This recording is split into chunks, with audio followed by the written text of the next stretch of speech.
Hello everyone, welcome to Kitchen Jam. आज हम बनाएंगे गेहूं के आटे से बिस्किट और ये बहुत ही स्वादिष्ट और खस्ता बन करके तैयार होंगे। आप इन्हें एक बार बना लेंगे ना तो आप बेकरी से भी लाना भूल जाएंगे। और इन्हें हम बिना चीनी और बिना ऑयल के बनाएंगे। आप इन्हें 6 से 7 महीने तक स्टोर करके डब्बे में भर करके रख सकते हैं। और इन्हें बनाने का तरीका बहुत ही ज़्यादा आसान है। तो मैं आपको कढ़ाई में और ओवन में दोनों में बना करके दिखाऊंगी। जिसमें भी आपको बनाना हो तो चलिए बिस्किट बनाना शुरू करते हैं। अब यहाँ पर मैंने एक बर्तन रख दिया है और 1 कप घी डाल देंगे। तो घी आप जो भी खाते हैं वो आप ले सकते हैं। तो घी ज़्यादा जमा हुआ भी नहीं होना चाहिए और पिघला हुआ भी नहीं होना चाहिए, ऐसा ही होना चाहिए। अगर आपका घी ज़्यादा पिघला हुआ है तो आप फ्रिज में रख सकते हैं थोड़ी देर के लिए। और लास्ट तक हम इसी कप से नाप लेकर के चीज़ें डालेंगे। और अब यहाँ पर लिया है मैंने गुड़ का पाउडर।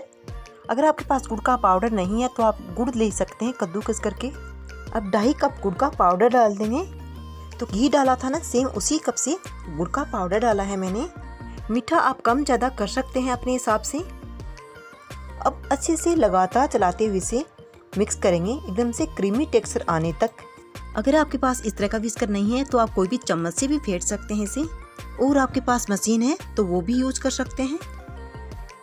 तो अब यहाँ पर मुझे इसे फेंटते हुए 1.5 से 2 मिनट हो चुके हैं और इसका अच्छा सा क्रीमी टेक्सचर हो गया है।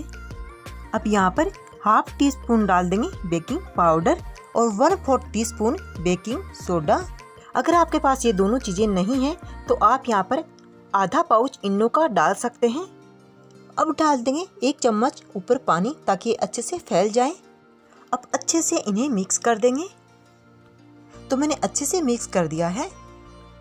अब डालेंगे 3 कप गेहूं का आटा और ये वजन में 600 ग्राम आटा है। अगर आप यहाँ पर डालना चाहते हैं तो 2 चम्मच बेसन या फिर सूजी डाल सकते हैं, लेकिन मैंने आज इन्हें अकेले गेहूं के आटे से ही बनाया है। तो विस्कर को साइड में रख देंगे और हाथों से इसे अच्छे से मिक्स करेंगे। तो आटे को भी मैंने अच्छे से मिक्स कर दिया है। अब यहाँ पर मैंने 1 कप में दूध लिया है और थोड़ा थोड़ा करके डालेंगे। 1 या 2 चम्मच एक साथ बिल्कुल भी नहीं डालेंगे।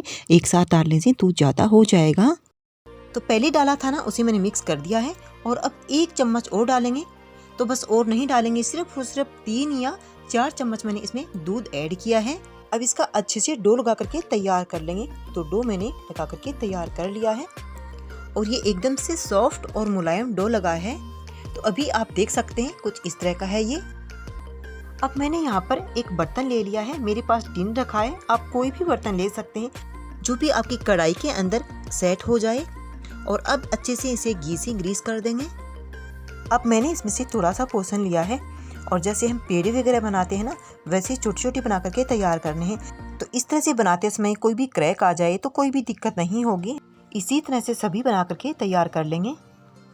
तो थोड़ा थोड़ा इनके बीच में गैप रखना है क्योंकि बाद में फूलेंगे, बेक होंगे उस समय।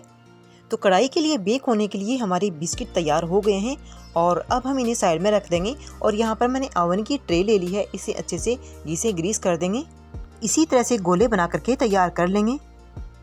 तो ओवन के लिए भी ट्रे तैयार हो गई है। तो अब यहाँ पर मैंने गैस के ऊपर कढ़ाई रख दी है और एक कढ़ाई के अंदर एक स्टैंड रखा है। अगर आपके पास स्टैंड नहीं है तो आप कोई भी कटोरी रख सकते हैं। अब ये टिन इस कढ़ाई के अंदर रख देंगे। अब गैस ऑन कर देंगे और एक बार फ्लेम हाई कर देंगे ताकि कढ़ाई अच्छे से गर्म हो जाए। कढ़ाई गर्म होते ही फ्लेम को लो कर देंगे और अब ढक्कन लगा देंगे और इन्हें 15 से 20 मिनट तक के लिए बेक होने देंगे।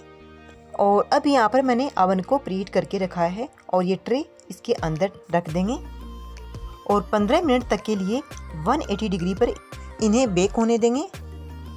अब यहाँ पर कढ़ाई वाले बिस्किट को पकते हुए 20 से 22 मिनट हो चुके हैं और ये अच्छे से बेक हो चुके हैं।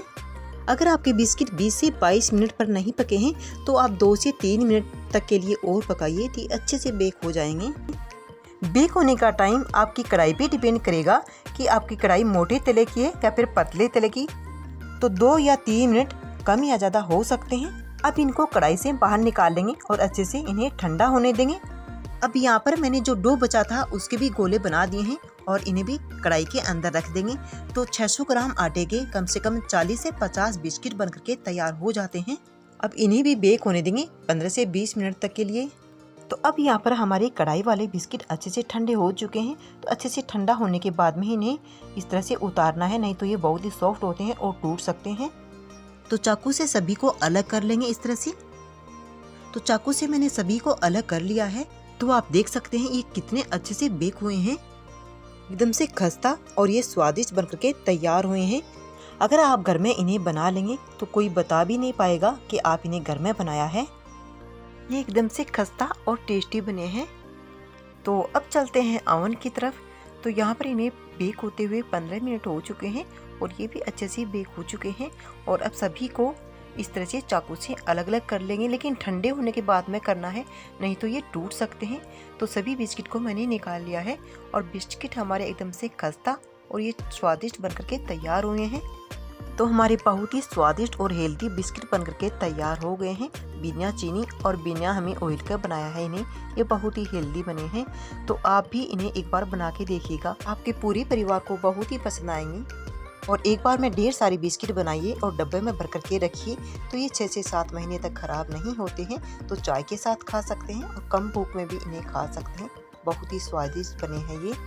अगर आपको ये बिस्किट की रेसिपी जरा सी भी पसंद आई हो तो प्लीज़ वीडियो को लाइक ज़रूर करना और जितना हो सके अपने फैमिली और अपने फ्रेंड्स के साथ शेयर जरूर करना और चैनल को सब्सक्राइब करना बिल्कुल भी मत भूलिएगा। Thank you, take care, bye bye. फिर मिलते हैं एक और नई रेसिपी के साथ।